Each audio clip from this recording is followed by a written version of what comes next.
Hi, good evening, everyone.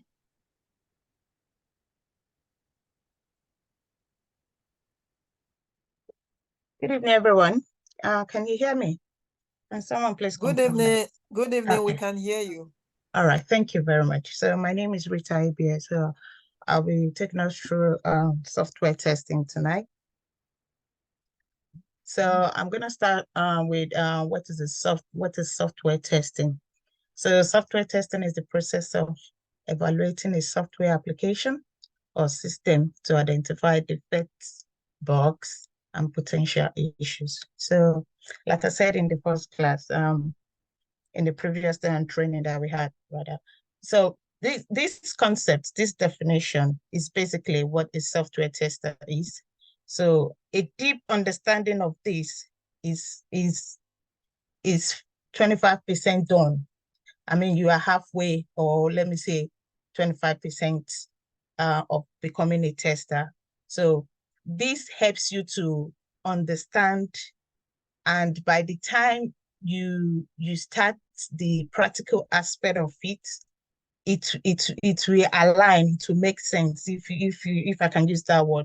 So yeah, so basically as a software tester, one of the things that we are meant to do is to identify bugs or any potential issues, stuff like that. So the primary goal of a software tester is to ensure that the software function as intended meets user requirements. So what is expected of us is that this software has to be efficient. What is expected of it, the actual result, and what is expected.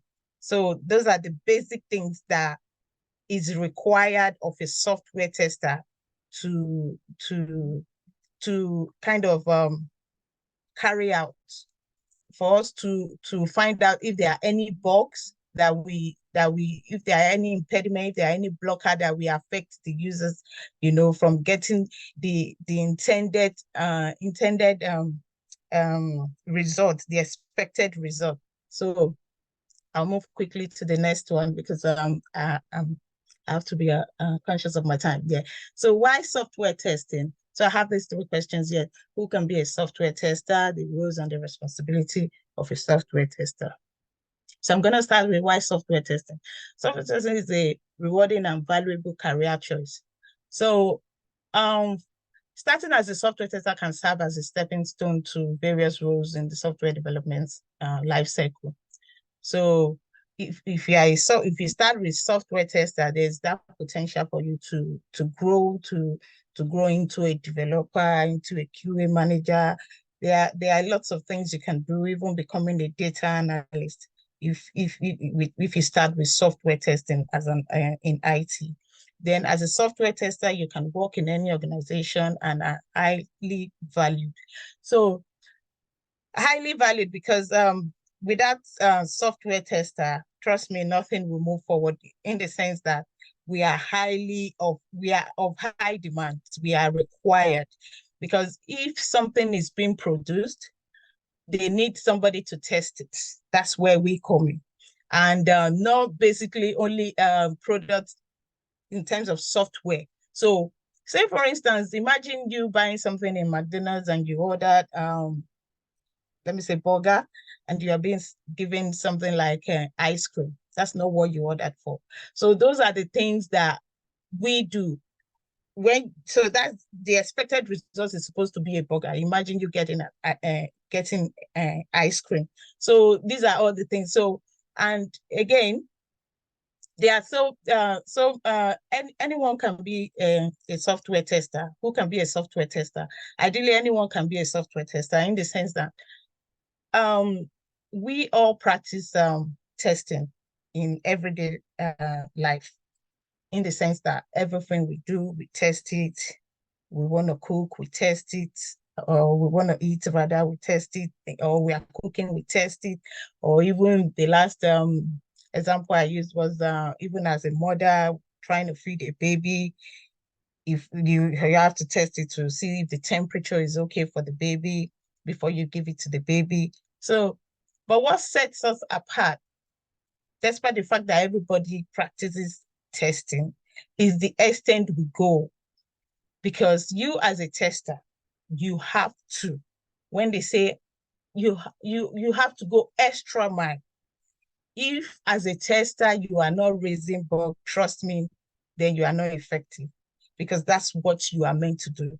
So that is why we do say you have to be as a software tester.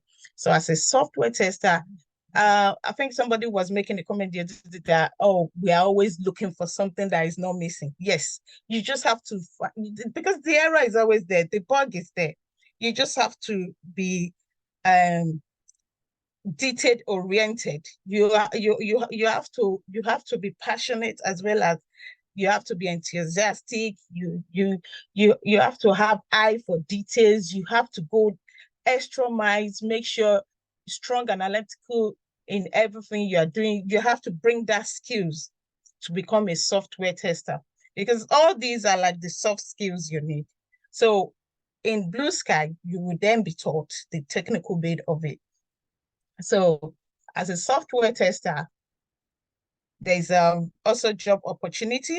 I didn't talk about that yet. So you can work anywhere in the world, in any part of the country. You can be, that's where the remote jobs comes in. You can be in a different country and be working in a different country. And you can work in various sectors like finance, healthcare, and entertainment and all. And there's high demand. There's that global opportunity for us. So, and another thing about software testing is it can be highly satisfying. There's a sense of accomplishment when you have contributed to the high quality of software, helping to improve the user experience. It is so fulfilling when you are a software tester. I think you guys will get there. I'm not going to go into the teaching bit of it, but so there's also the roles of software tester, which is the documentation, the test planning, the defect, the identification, and reporting, defect identification and reporting, test case design, test execution, requirement analysis. So I'm going to take them briefly. So I'm going to start with test planning. So as a tester, you have to have a test plan. So you have to have, if you had, the last time I said, if you are the only tester in the company and you had to go on annual leave, or you have to go on the sick leave, or perhaps you even left the company to move to another company, somebody else should be able to continue from where you stop. So with your test plan, there will be a guide, which is like a manual. There will be a guide of the overview of everything that is expected, the scope, the objectives, the strategies, and the testing environment. So it helps determine the testing approach that is required. And secondly, I would say the test case design. So the test case design, you have to be able to, as a tester, you have to create a detailed test cases that covers various scenarios using user interactions and functionalities of the software. Then we also have the executing of the test. So this can be done either manually or using automation to test, such as C#. Then the defect bit, which is what we are being paid to do. So you identify the issues in the software behavior, functionality, usability, report the defect to the development team, provide all the information for addressing these issues. Because if you find a defect, which is otherwise can be a bug, different company uses different word for this. Some companies will call it defect, some people will call it bugs and all that. So if you find a bug, you have to have a detailed report of what you are expecting and what you found, the actual and the expected result. So, and you have to have like a documentation to support this. You have to have a clear, would I say, description of what is expected, so that the development team will understand what is expected and what you have found. So, and then we have the documentation, which is the test case, the test plan, the test results, and the defects report and all that. And then you will have the requirement analysis. You understand the software requirement specification and user stories. So you have to have a clear understanding of the expected behavior and the functions that is expected of this. So I'll move quickly to, so there you have the testing in software development lifecycle. Software testing is a unique role. Testers play a critical role in software development lifecycle. Their involvement spans various phases of the SDLC, from the initial planning stage to the post-release support. So in this bit, we have the requirement, and then you also have the design. You also have the coding and implementation and the deployment. So these are what is expected in the software development life cycle. So I'll move quickly to the next one.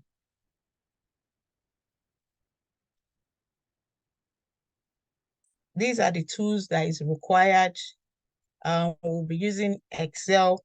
So there's more, but here in BlueSky, these are most of the tools that we use here. I mean, in outside there, different company with different tools that are being used. So there's Excel, Jira, Azure, Confluence, Java, C#, API, Cypress, and Playwright. So Excel and Jira and Azure and Confluence can be used for the manual testing bit, while the Java and the C# and the API, Cypress, Playwright can be used for the automation bit.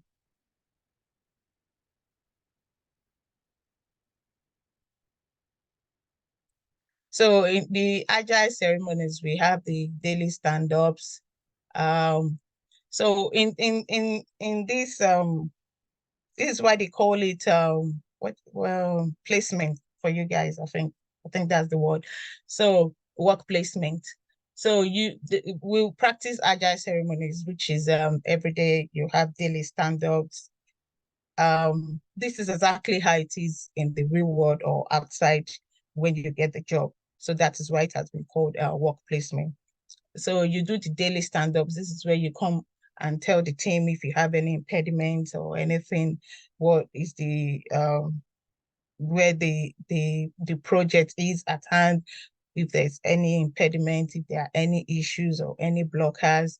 This is where you state it. But the everyone attends the daily stand-up, but the business analysis and the developers and all. And then you have the sprint planning. So for the sprint planning, some depending, some organizations do 2 to 4 weeks, or here in BlueSky we do 2 weeks. So sprint planning is a key event in the Scrum framework. It's an agile methodology for software development, and it's a collaborative meeting that occur in the beginning of each sprint. So you have the sprint planning where everyone comes together, is time boxed as well. So during which a specific set of work is planned, developed, and tested and potentially delivered. So in sprint planning, we also have the goal setting, we have the estimation bit, we have the capacity planning. There's also a collaborative process involving the entire Scrum team. And then, sorry. So we also have the reviews, and we also have the backlog refinement, and we also have the retrospectives. So this is where we do the what went well. This is mostly after, towards the end of the sprint. So what went well, what didn't go well, what works well, and stuff like that. This is where we discuss if we have met the goal setting, I think, yeah, in this retrospective.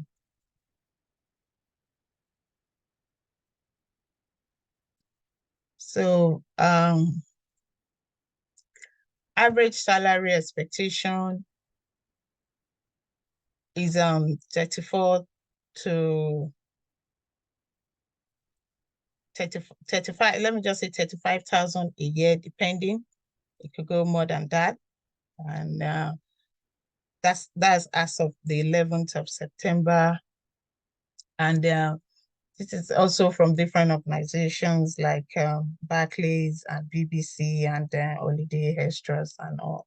So it varies depending on the job specs sometimes, and the location, and what is expected. Sometimes experience also plays a big part in the expected salary. So that's it. Thank you.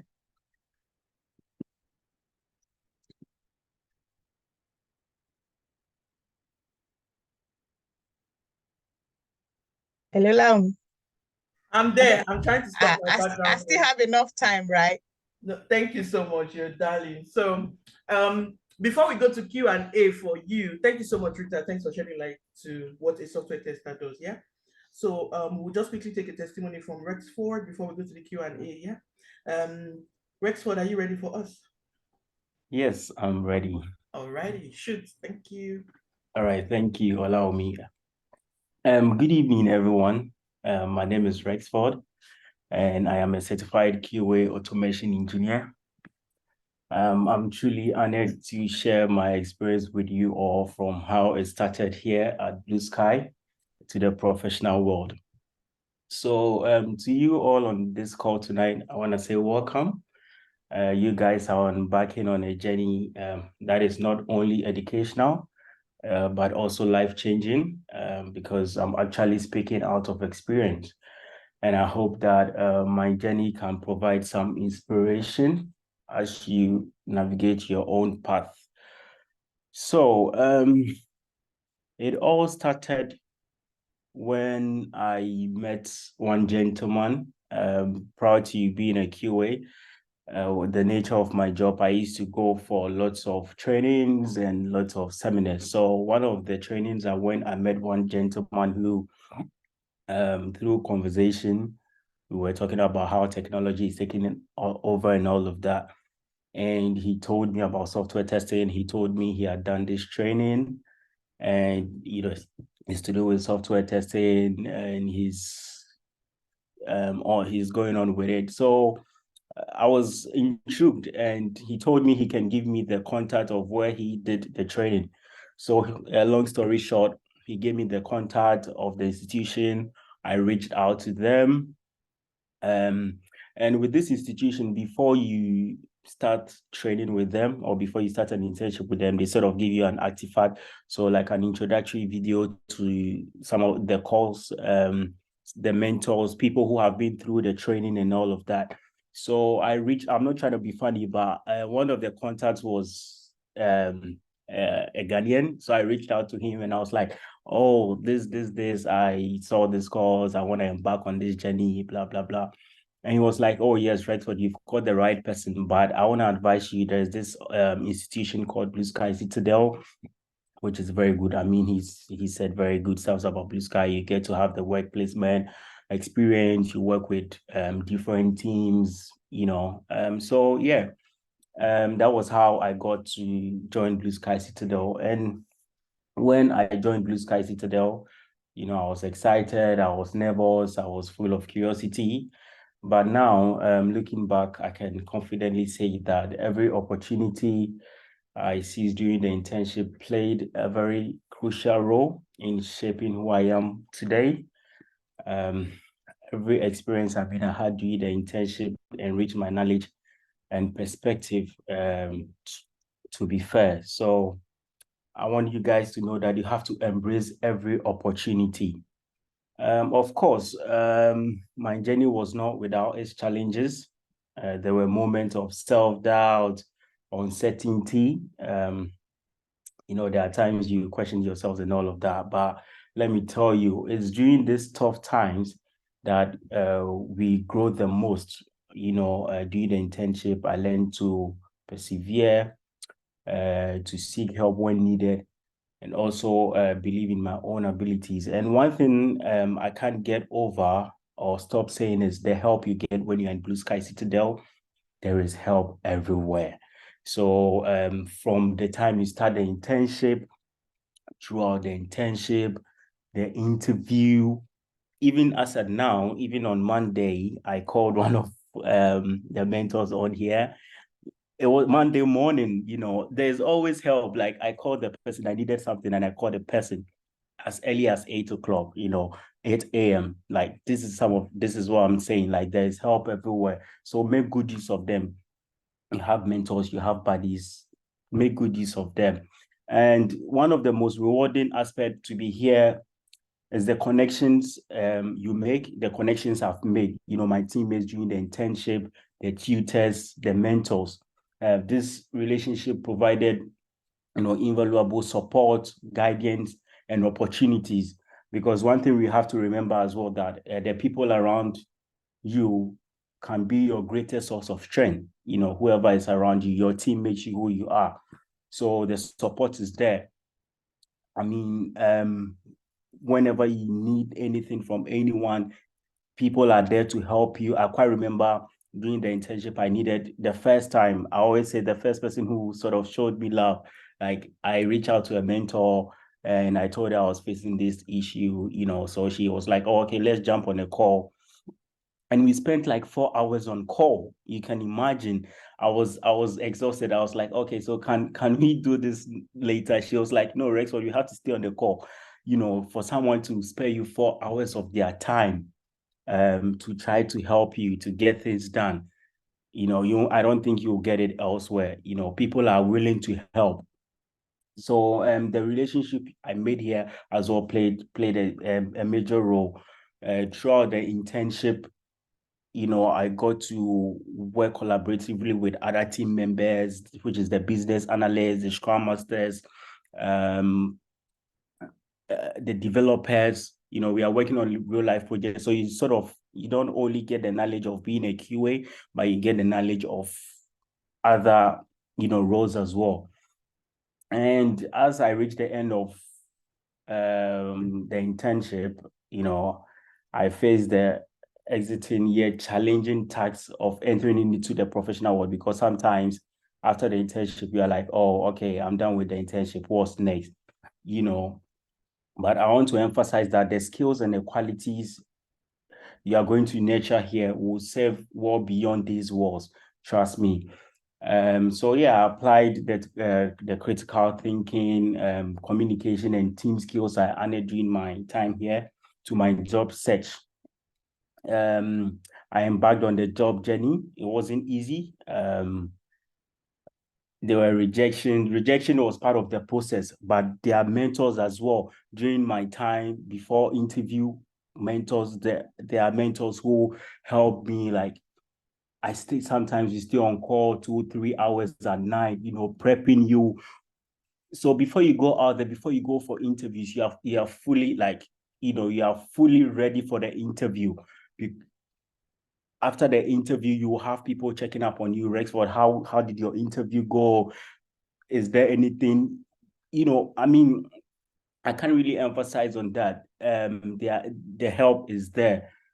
So yeah, I mean, it was like I was saying, the rejection part of it, even sometimes after the interview, your rejections, you still have your mentors will be encouraging you. They'll give you the advice, all the necessary information, you need and all of that. So yeah, I mean, after a couple of interviews, I landed my role as a QA automation engineer with one of the well-known organizations, not only in the UK, it's nationwide. And I get to work with, as a QA, I get to work with people from other countries, the States. I get to work with people from other European countries. You get to go to conference with, you get to go conference outside the UK. Because I'm a QA, or because you're a QA, you work with the people at the top. As a QA, you need to work very close to the business. So you have to understand the business and all of that. So yeah, I mean, it's a great feeling, the flexibility. You get to work from home sometimes, you get to work at the comfort of your zone. It's like a great feeling. So all I want you, I mean, this been my journey through BlueSky, from when I started, through the internship, the knowledge I acquired, the help I got, and the connections I made. There are still people I call, I seek for advice if there is something going on in my workplace that is beyond my knowledge or my understanding. I always have someone to call. We have a QA community as well that you can just ping a message, have you got any idea about this? So yeah, I mean, this has been my journey. So finally, all what I want to say is you guys have to believe in yourself. you are capable of achieving greatness. I always say that if I have done it, you can do it. The journey may not always be clear or easy, but you have to remember that every setback is an opportunity, and embrace every challenge, continue to learn. Don't be afraid, to step out of your comfort zone. You are in a place where you have the chance to shape your future. You have to embrace every moment, I'll say, seek growth and build lasting relationships. Remember that your journey doesn't end here in BlueSky Citadel. This is just the beginning. And as you move forward, know that along with countless others, you have to believe in yourself. So yeah, this has been my journey with BlueSky Citadel, how things went, and where I am today. So yeah, thank you, Olaomi. I hope I didn't go beyond my time. It's fine. You went beyond your time, but the reason I just was quiet is because you're an inspiration to a lot of people, that felt, oh, I can't make it, I can't do it, and they got it, So really we're proud of you, Blue Sky, honestly. And guys, I saw a question on there. I think I would prefer us to take the questions after everything, but Rexford, please just hang on because you have questions coming for you, yeah? And Yeah, that's absolutely fine. okay, yeah, so just hang in there. So just because of what you said also, it inspired me to say, okay, maybe I should call Deji also to try and tell us a bit about software testing, how it is, what the expectations are too, and all that, so that you guys will also hear from people that do these things.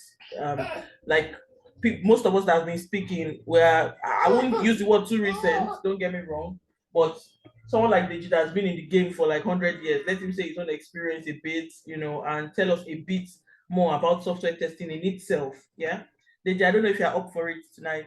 Are you ready? Yeah, thank you, allow me. I didn't say you should I say didn't my because I age, didn't want to skip actually. you today because this is your baby. This is his Yeah, baby. Oh, let me just give people a J. yeah. All right. So I think it's I've been in the business for 100 years, but I didn't ask you to say my age anyway. You just give my age away anyway. So 100 years. Yeah, thank you. So, okay. All right. Yeah, thank you, everyone. And to be honest, thanks to Rita for breaking it down for everybody. So even if you don't know anything about software testing, Rita has kind of broken down as you explained to a baby, actually. So, and experience from Rexford is also a great one. So thank you so much for that. To be honest, yeah, of course I do because I run this program. Sometimes people now ask me what program should I do, what role should I do. It's kind of difficult because if I say go and do BA, go and do QA, so but one thing that I tend to do now is to kind of expose all these programs to everybody, then you can make your decision based on that. So, and for those people that have not actually registered or you've not made up your choice, so that's the purpose of having to do this program. So, and this introductory session. So, for quality assurance or software testing, right? So everyone can do it. And I think Rita said that in our slide. But later, I thought, it's not even everyone can do it. Everyone is doing it, actually, right? Because we are all testers, every one of us, right?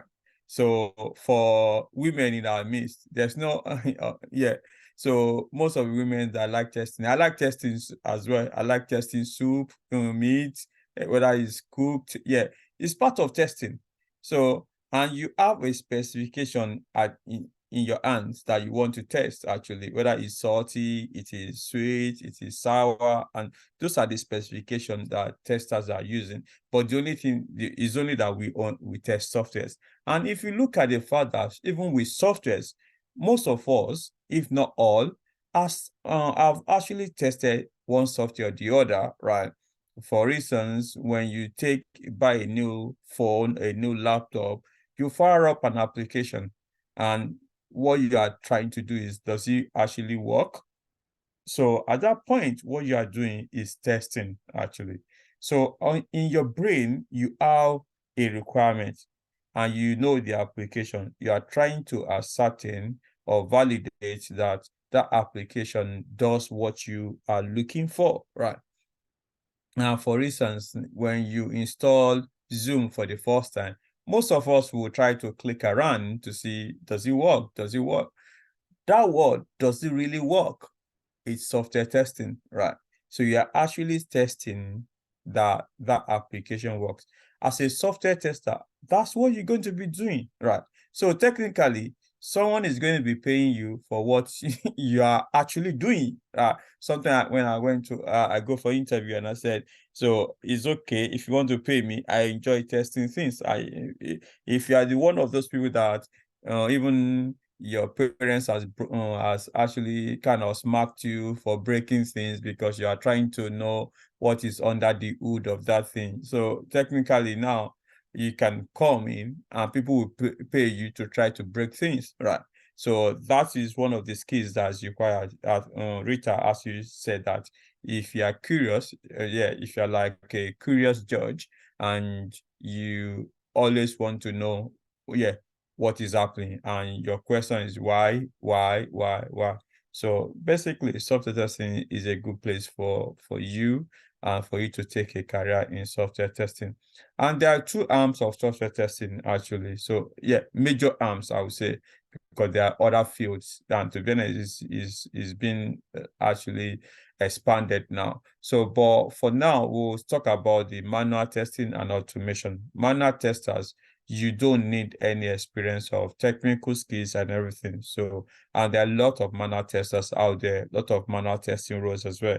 So Rita mentioned 35,000 on the average. That would be for a manual testers anyway. So even you can also get around 40 or 45 as a manual tester.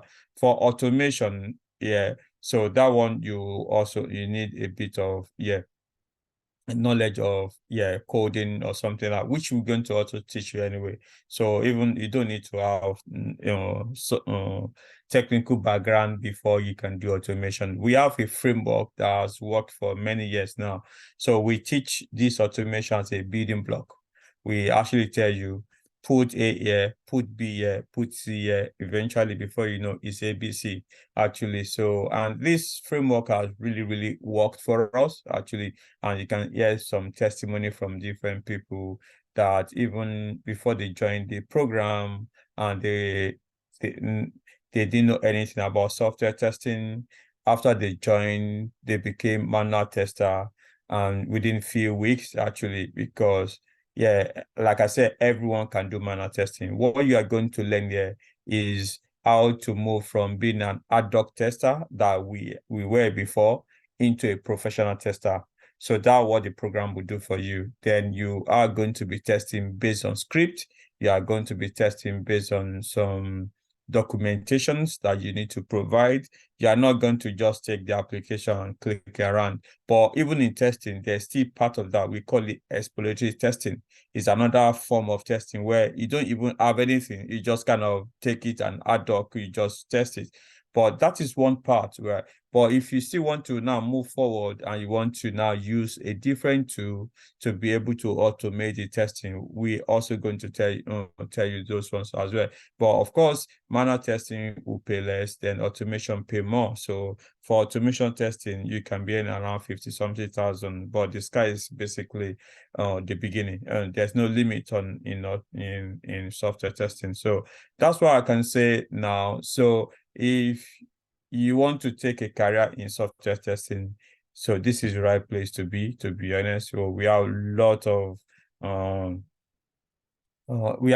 of mentors that would actually support you for you to be able to take a career in automation testing or in manual testing, whichever one you decide to go for anyway. So all right, that is me anyway. So any question, I'm here to answer.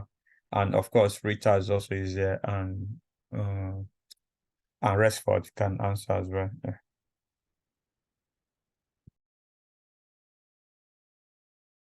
So please try and raise your hands up. Okay. If Rexford wants to answer that question, from when you joined the program to when you took your role, when did you join the program and when did you get your role? I think that is a question, actually, if that's okay. Yes, of course. So yeah, I joined in January and I got my role in is it July or June? I think I got in June and I started in July. Yeah, I think so. Yeah. So it was just within a 5 months time frame, actually. Yeah. And so yeah, it's not that it's been years or anything of that such. Yeah, it's just been a short period. So they should tell you that I mean you're in the right place. So that would be like 2 months after you finish, if you consider 3 months internship, isn't it? Yes, So, yes, exactly. okay. All right, cool. All right. So thank you, Resford, for that. There's other question. How does a full day look like for a software tester?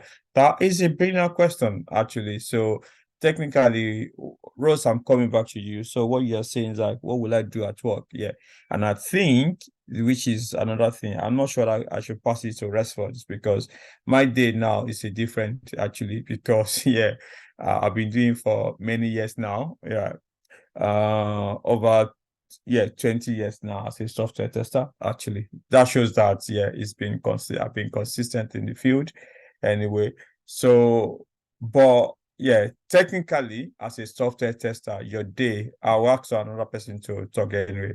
Your day starts with your meeting, which you have a meeting with your team, which we call the stand up, right? You have a meeting, you discuss about what you did yesterday, what you are going to do today, if any impediment that can prevent you from not able to achieve what you're going to do. Then after that, you pick your ticket, right? Let me call it ticket now, which basically is a story, right? That you are going to work on. So you're going to go through this anyway. So basically on that particular story or ticket that we call it, so you've got what the BA has written, right? For instance, let's say you are testing Zoom, right? And the BA said that if you click on the chat icon, you should be able to type a chat, and then you should be able to click on send, and then the chat should go to everybody in the group, right? If you select everybody. And also the BA can also write that also you can select a particular person and then type your chat and you click on send, then the chat message should go to that particular person, not to everyone. So as a keyway, what do? You've got that requirement, right, written on that particular story, right? So what you just need to do is to bring the application up. In this case, let's say it's a Zoom, right? Bring it up and fire it, okay? Open it. And BA said, as you click on chat, you click on chat. And of course, before then, as a professional person, you might have to write your test script, right? Test script will mean that, okay, BSA, as you click on chat, you write it down, click on chat. What the BSA is should happen, chat windows opens, you write it down, chat windows open, then type your message. Yeah, I can type a message. Then also you write it down as well to say, oh, then click on send. When you send, what happens? The mail is sent to everybody. That is if I click on everybody. Job done. That is, you've written it down. Then after that, you just need to follow those process. Yeah. Fire up Zoom, click on send, open the chat, select the everyone, then type your message, send, and you found out everybody got the message. Once everybody got the message, that's good. The test is passed. Everything is good. But if eventually you click on send and you click on send and the message is not sent, then that means something is wrong.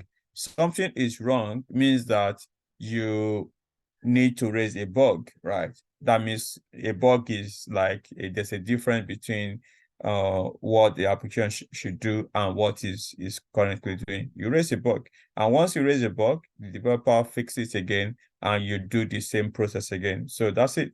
And once that is passed, you move into another story, basically. Take another story. The story could be, how to leave the chat or how to leave the call.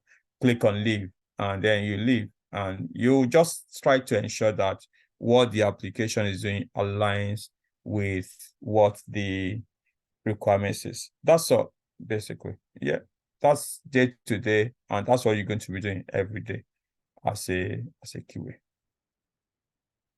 Okay, so the next question, the Rexford has a prior experience in tech or coding. Rexford? Not at all. Not at all. I quite remember the first time I got exposure to coding here on the platform. I was asking myself, can I do this? What is this? But yeah, I mean, great mentors, people held me through. So proud to being a QA. I didn't have any experience in tech or coding at all. And yeah, that's it. So do you want me to also talk about how a day is like for a QA? Yeah. I mean, because your experience is more recent anyway. So yeah, please. Yeah, so I mean, it really depends on the phase of the project where you guys are or what you are doing currently. But today, for instance, the first thing I did was to check emails, like Mr. Deji mentioned, and after that, I had to check the error logs that to ensure that the application we have in production, have there been any bug introduced? Is there any issue? So I just checked the error logs. After that, we had a daily stand up. Then after the daily stand up, I had to write some few test cases. And after that, there's this new integration that we are bringing on board. So we had like a workshop. Yeah, we had a very long meeting. So yeah, that was my day today. I mean, it really depends on the day and the phase of the project, maybe the sprint. Yeah, so that's pretty much it. Thank you, sir. Thank you, Rexford, for that. So as you can see, that is Rexford, day, and yeah, it's new on this project anyway. A few weeks in the project anyway. So well done. Thank you for sharing. So Rose. Okay, thank you everybody for that insight.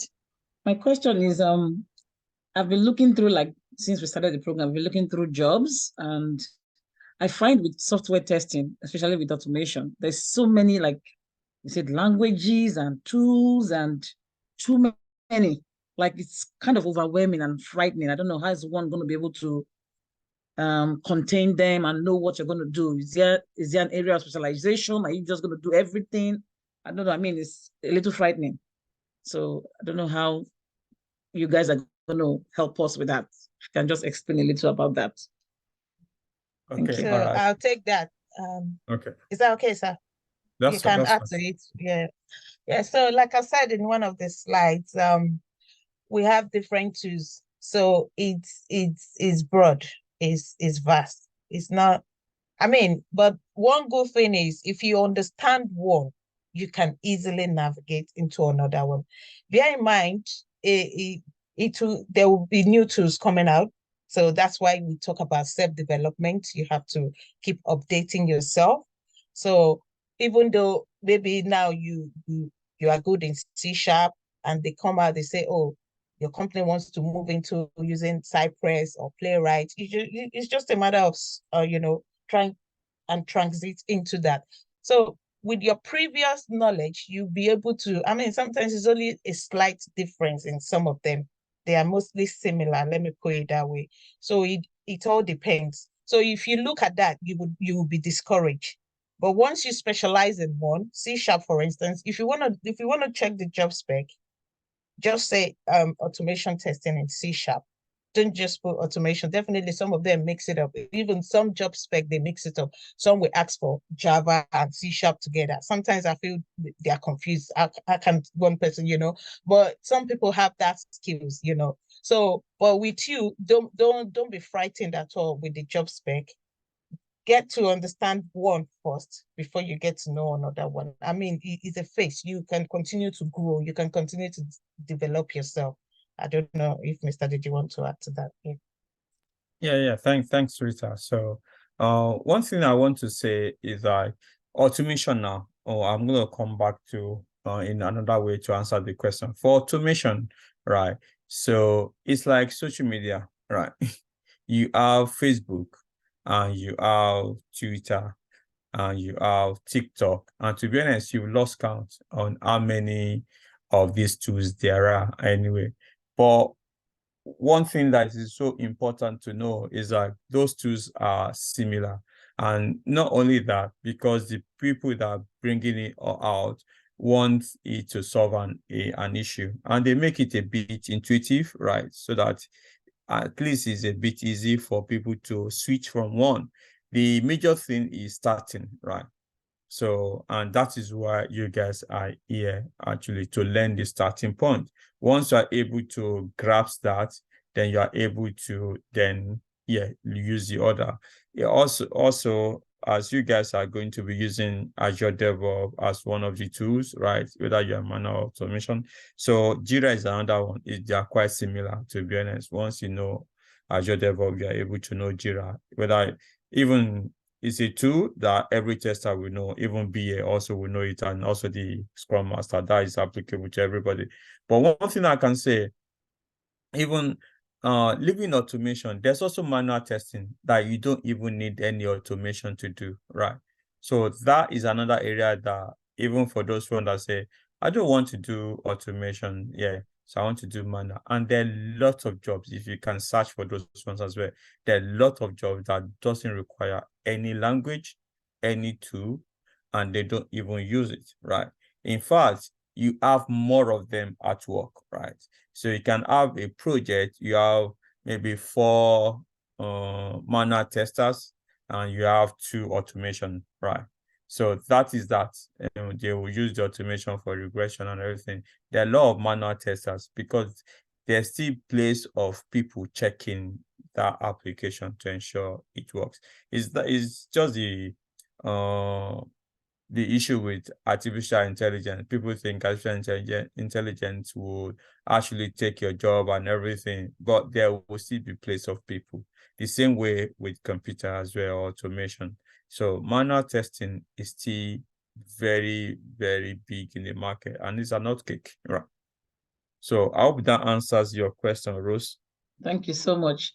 No, and I got a question for Rex. I don't know if just to continue. Okay. Rexford. So when you first started your job, right? Your first stand-up, when they asked what did you do and what you're going to do and any impediment, what did you say? Because you haven't done anything. If you just want to give us a little insight. Thank you. Well, so my first day at work, it was like an introductory. So they sort of introduced me to the whole team. So they didn't expect me to say like what I've done or what I'm going to do. It was sort of like an introduction, because in my organization on Mondays, I started on a Monday, and on Mondays we have the IT team, we have meeting on Mondays, the whole EUIT team. So yeah, they introduced me, and the first 2 days was sort of like training. So it's not that like when you start working, it's not like the first day you sort of start working, you start writing test cases or you bring out your automation, whatever. No. It's a process. They have to train you. You have to get used to they had to train me. I have to get used to their ways of working. I had to download the tools they are using, so it wasn't as in I started working on the first day. No, not at all. So it was like they introduced me to the team and training and all of that. They walked me through their projects, their ways of working. I hope that answers your question. Thank you. That's reassuring. Thank you. Thank you, Rexford. Because before I move to Ijoma, I need to actually say this, because this happens to one of the mentors in this particular program. Then when she got her role, and she was working, I used to use her as a case study. She was working in one of the leading what would I call it, a supermarket in the UK, right, as a till officer. And then she got a role as a manual tester, right? So, and the first 1 week, she didn't do anything. They just gave her documentation to be reading. And the second week, she didn't do anything again, right? And she was like, and she was actually afraid, right? She came to, and she was crying. Then her husband brought her to my house, actually, to say that, yeah, what did you do to my wife? And my wife got job now. She's done, she can't stop crying. And I asked what the problem. She said it in Yoruba, maybe, pardon me to say in Yoruba, one woman, as in they are looking at me. So I said, why are they looking at you? He said, because I haven't done anything for 2 weeks. And I said, well, what have you been doing? They gave me document to be reading. I said, yeah, that's what you might not need to do anything for that duration, actually. And fortunately for her, it was actually a contract, when someone was earning on maybe is it 50 pounds per day, and now she's earning like 350 per day. Do you get it now? That fear is there, actually. If she's hearing me now, or someone that knows her is hearing me. So what I told her is that to divide the money into two, because it seems the money is the issue, because she thought that, yeah, and she can give me half of it, and she can keep half of it. And the person that knows that should help me tell her I'm still waiting for that half, and she didn't give it to me anyway. So I'm still waiting for that half. It's been almost 10 years now, or 15 years when she's got the job anyway. But she's doing very well. So you don't need to worry. In some cases, you might not even need to do anything for a week or two, actually. And some people has been there on the bench for almost a month and they didn't do anything anyway. And yeah, and you could also be lucky that you get your job on the first day, yeah, you hit the ground running. Okay, hope that answers your second question, Rose. Yes, thank you so much. Okay, all right. Ijoma, please. Good evening, everybody. The question is that I've discovered that all the programs, they are somehow interconnected, with themselves. And I hear stand up in QA, I hear stand up in Scrum Mastering, so I want to ask, peradventure, like I registered for Scrum Master and I started working as a Scrum Master, and I decided to maybe go into software testing, and I did the program again. So is it possible to juggle the two jobs? Okay, all right. Hello? Okay. All right. Let me start. Sorry. Okay, Hold sorry. on. The Let's take second it question. one after the other. Let's take it one after Okay, the sir. other. So that Okay, let sir. me take the first one, because you said you had stand up in Scrum Master and also in BA, Yeah. in QA, Yeah. right? So which is the beauty about the program? Yeah. In this program, is basically as you would do at work, right? So it's not like other programs, they say is a BA and you only do BA and that's it. But here, Okay. because at work, you don't work in silo, right? At work, like Rexford will say right now, when you be at work, you have BA in your team, you have QA in your team, you have Scrum Master in your team, and you also have developers in your team. So when they come in together, all of them will do the stand-up on the day, right? Okay. The same thing that you would do here as well, right? All of you will do the stand-up, and because you are going to be in a team, right? Then after that, you will go away and do your individual things, right?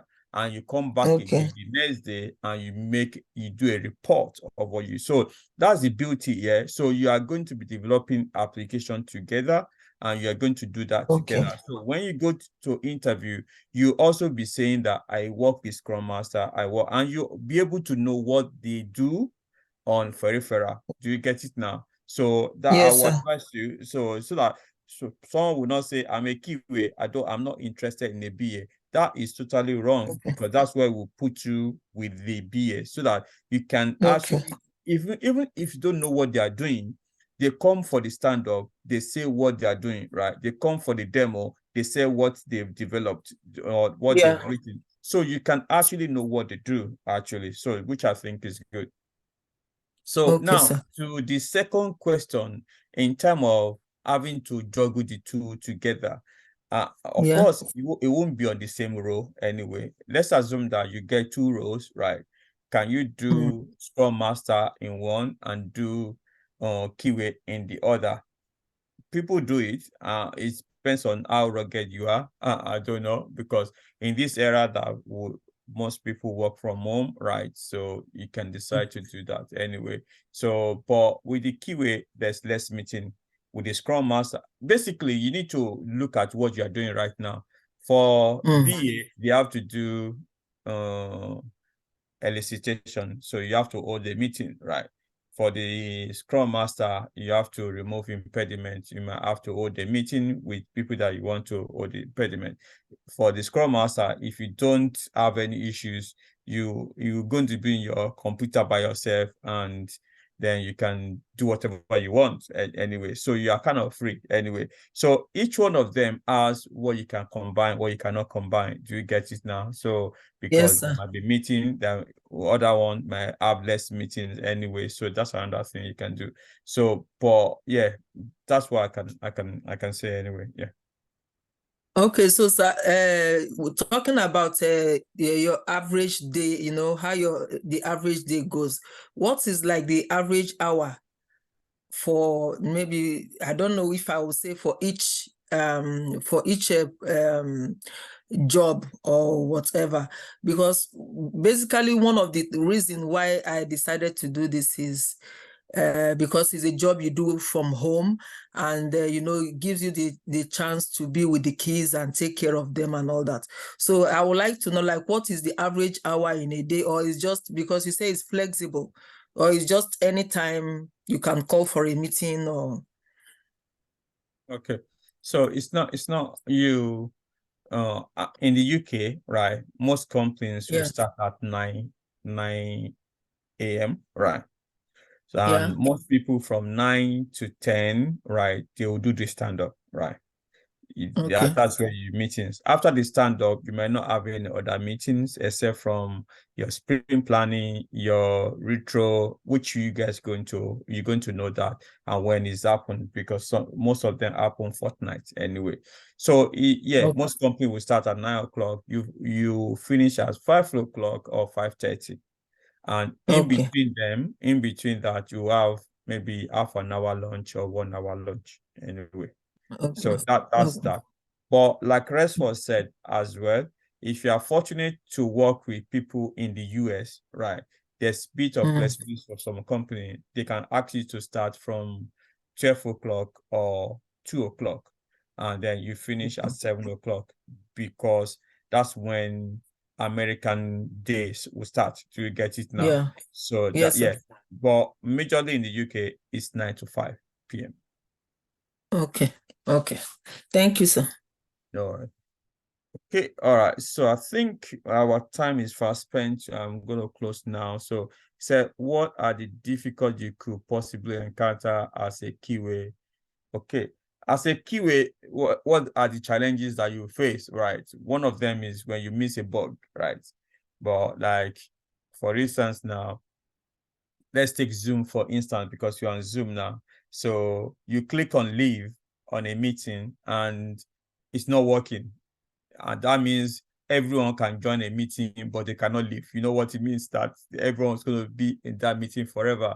But maybe you as a QA, you actually miss it, right? You didn't actually click on leave to test it if it's working. Then it goes live, and then they click on it and it's not working. So it's going to really affect the business. But good thing in Agile, now, everybody is responsible, right?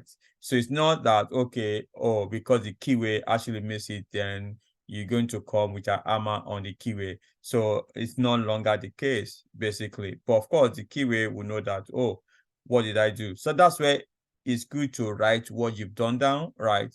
So you say, okay, I did this, because sometimes this application can change, right? So you can actually show that, okay, I actually tested it or I didn't test it. You get it now. But one way or the other, the team is responsible for quality these days, right? So that actually takes that pressure off the QA, to be honest, so that it doesn't mean, oh, I'm not like a gatekeeper. I need to ensure that, yeah, there is nothing is missed. So that's one thing I can say.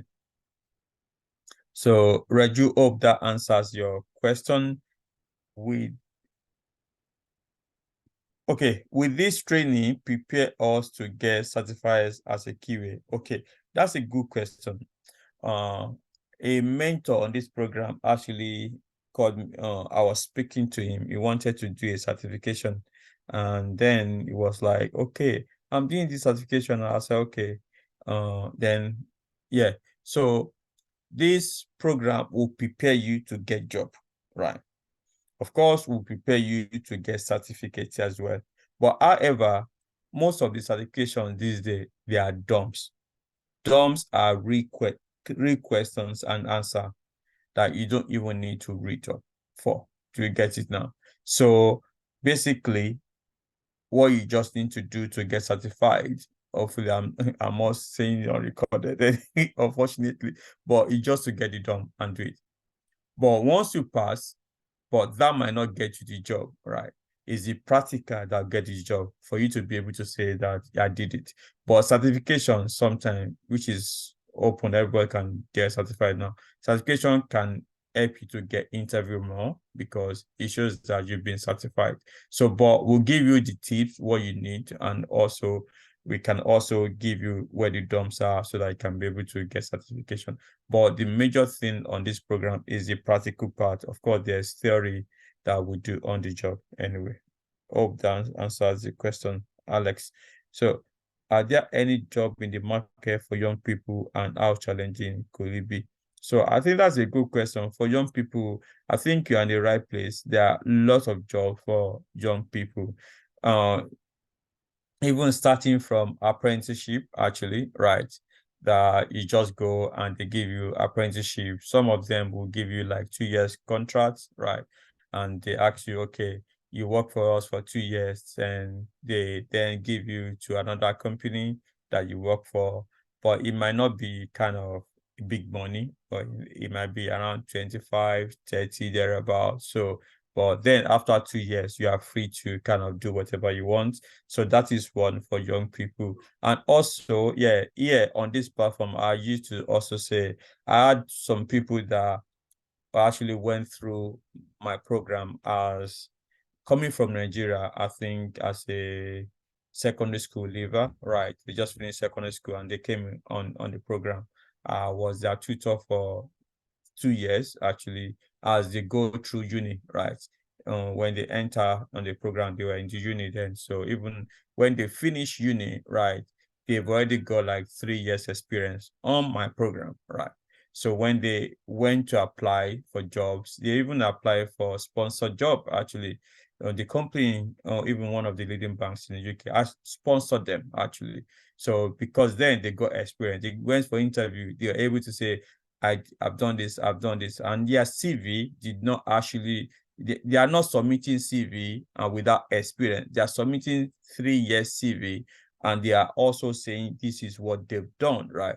They went for interview. They are able to show what they've done actually. So they didn't get that role as a fresh graduate. They actually got a role as an experienced person anyway. So that's what I can say. So yeah, of course, there are other roles that you can get, maybe 1 year experience or 3 months experience, or even as a fresh graduate without experience. So to be honest, there's even easier. It's even easier for young people because you don't need a lot of experience like other people would want to portray themselves using it. So without experience, you just go in there and say, hey, I just finished uni and I'm looking for a job. I've done this training and I can show up, I can prove it. Then they can give you the job. But of course, the pay might be lower anyway compared to the experienced people.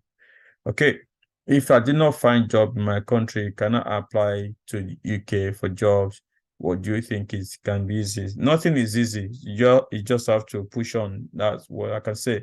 So I have people in Nigeria that apply for jobs in the UK, and yeah, even someone that's been on my program for a few years anyway.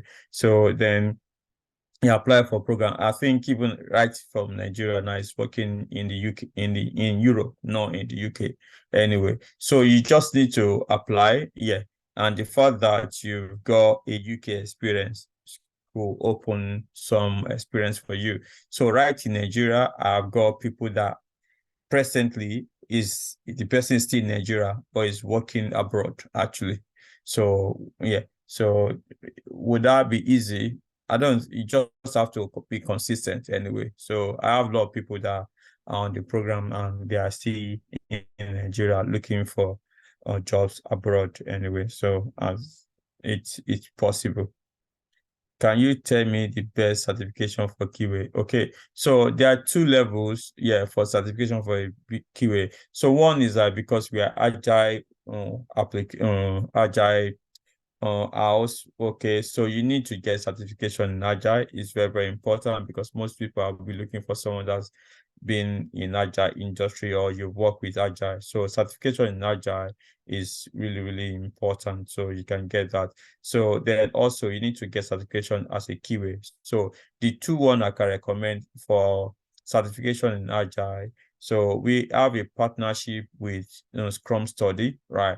Scrum Study, for Scrum Study Agile certification, you pay $450, I think $50 in there. If you just Google Scrum Study, right? Just Google them. So you have certification. So and they charge $450 on their account, on their website. But if you and they've given us Lancers as a charity organization, so we are able to offer the certification out at the discount rate of £150. £150. So if you're interested, just send an email to admin@blueskycitadel.com.